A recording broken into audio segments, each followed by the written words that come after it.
भगति हेतु सोई दीन दयाला, चितवत चकित धनुष मखसाला। श्री राम जय जय राम। आइए श्री रामचरितमानस से आगे की ओर बढ़ते हैं। राम और लक्ष्मण जी जनकपुर में हैं। कौशल मधुर और मनोहर वचन सुनकर श्री राम जी अपने छोटे भाई लक्ष्मण जी को यज्ञ भूमि की रचना दिखलाते हैं, जिनकी आज्ञा पाकर माया लब निमेष पलक गिरने के चौथाई समय में ब्रह्मांडों के समूह रच डालती है। वही दीनों पर दया करने वाले श्री राम जी भक्ति के कारण धनुष यज्ञशाला को चकित होकर आश्चर्य के साथ देख रहे हैं। इस प्रकार सब कौतुक विचित्र रचना देखकर वे गुरु के पास चले। देर हुई जानकर उनके मन में डर है। जिनके भय से डर को भी डर लगता है, वही प्रभु भजन का प्रभाव, जिसके कारण ऐसे महान प्रभु भी भय का नाट्य करते हैं, दिखला रहे हैं। उन्होंने कोमल मधुर और सुंदर बातें कहकर बालकों को जबरदस्ती विदा किया। फिर भय, प्रेम, विनय और बड़े संकोच के साथ दोनों भाई गुरु के चरण कमलों में सिर नवाकर आज्ञा पाकर बैठे। रात्रि का प्रवेश होते ही संध्या के समय मुनि ने आज्ञा दी। तब सबने संध्या वंदन किया। फिर प्राचीन कथाएं और इतिहास कहते कहते सुंदर रात्रि दोपहर बीत गई। तब श्रेष्ठ मुनि ने जाकर शयन किया। दोनों भाई उनके चरण दबाने लगे, जिनके चरण कमलों के दर्शन एवं स्पर्श के लिए वैराग्यवान पुरुष भी भांति भांति के जप और योग करते हैं। वे ही दोनों भाई मानो प्रेम से जीते हुए प्रेम पूर्वक गुरु जी के चरण कमलों को दबा रहे हैं। मुनि ने बार बार आज्ञा दी। तब श्री रघुनाथ जी जाकर शयन किया। जय श्री राम। श्री राम जी के चरणों को हृदय से लगाकर भय और प्रेम सहित परम सुख का अनुभव करते हुए लक्ष्मण जी उनको दबा रहे हैं। प्रभु श्री रामचंद्र जी ने बार बार कहा, हे तात अब सो जाओ। तब वे उन चरण कमलों को हृदय में धरकर लेट रहे। रात बीतने पर मुर्गे का शब्द कानों से सुनकर लक्ष्मण जी उठे।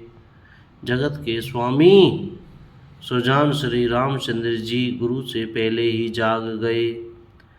सब शौच क्रिया करके वे जाकर नहाए। फिर संध्या अग्निहोत्र आदि नित्य कर्म समाप्त करके उन्होंने मुनि को मस्तक नवाया। पूजा का समय जानकर गुरु की आज्ञा पाकर दोनों भाई फूल लेने चले।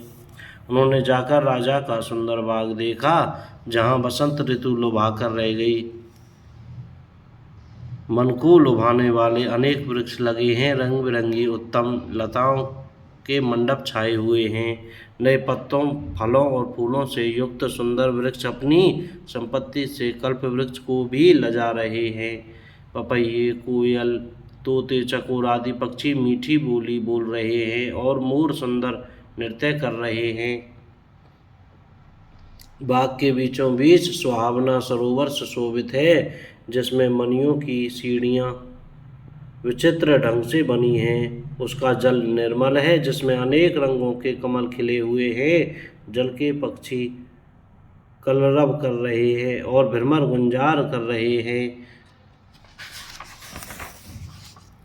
बाग और सरोवर को देखकर प्रभु श्री रामचंद्र जी भाई लक्ष्मण जी सहित हर्षित हुए।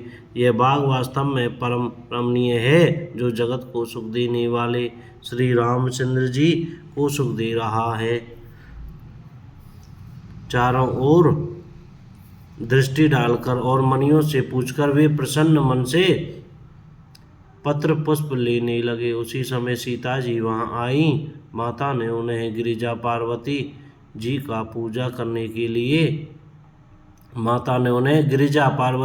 पूजा करने के लिए भेजा था।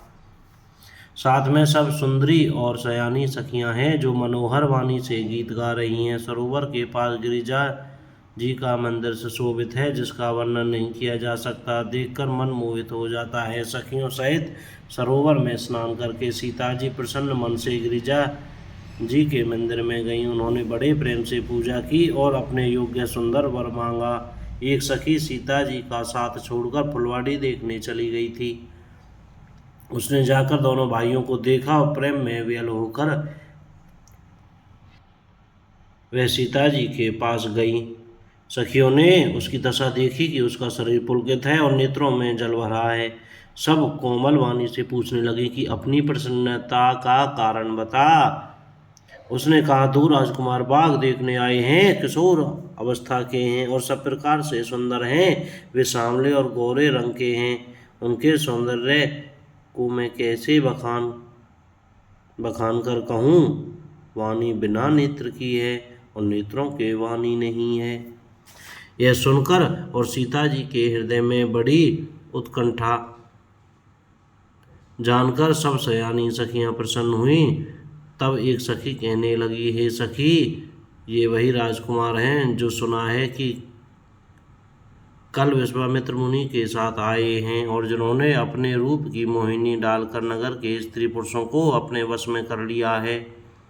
जहाँ तहाँ सब लोग उन्हीं की छवि का वर्णन कर रहे हैं। अवश्य चलकर उन्हें देखना चाहिए, वे देखने ही योग्य हैं। उसके वचन सीता जी को अत्यंत ही प्रिय लगे और दर्शन के लिए उनके नेत्र एकुला उठे। उसी प्यारी सखी को आगे करके सीता जी चलीं।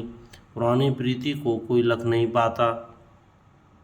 नारद जी के वचनों का सिमरन करके सीता जी के मन में पवित्र प्रीति उत्पन्न हुई। वे चकित होकर सबूर देख रही हैं कि मानो डरी हुई मृग छोनी इधर उधर देख रही हो। कंकन, हाथों के कड़े, करधनी और पायजेब के शब्द सुनकर श्री रामचंद्र जी हृदय में विचार कर लक्ष्मण से कहते हैं, यह ध्वनि ऐसी आ रही है मानो कामदेव ने विश्व को जीतने का संकल्प करके डंके पर चोट मारी है। ऐसा कहकर श्री राम जी ने फिर कर उस ओर देखा। श्री सीता जी के मुखरूपी चंद्रमा को निहारने के लिए उनके नेत्र चकोर बन गए। सुंदर नेत्र स्थिर हो गए, टकटकी लग गई, मानो निमि जनक जी के पूर्वज ने जिनका सबकी पलकों में निवास माना गया है। लड़की दामाद के मिलन प्रसंग को देखना उचित नहीं, इस भाव से सकुचाकर पलकें छोड़ दी।